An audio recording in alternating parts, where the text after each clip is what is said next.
Tara, samahan nyo ako kumuha ng motor. Hi guys, andito tayo ngayon sa RHC Builders Dasmariñas, Cavite para tignan yung mga motor ni Racal, Autobuy at Motofino.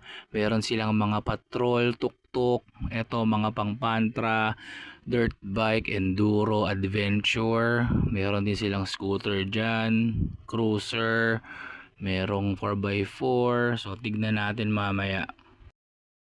Okay guys, so nandito na tayo sa Dasma ulit. Motofino QH250 DRA or kilala sa hayosang QH250 DRA.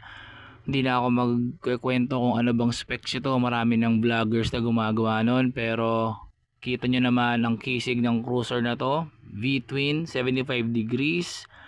Malakas siguro talaga to. Check natin. Eto na guys, sinakyan na natin ang QH250 DRA. Tinatanong ko kung may gas pa ba, pero sabi ni kuya, sige push mo. Eto na, paandarin na natin. Kala mo talaga ganun yung tunog no? Pero pinaikot lang natin dito sa parking at sobrang smooth, magaandalhin, pogi feels, parang ang action star. Tingnan mo, parang Coco Martin nabusog Coco Martin na busog, action star.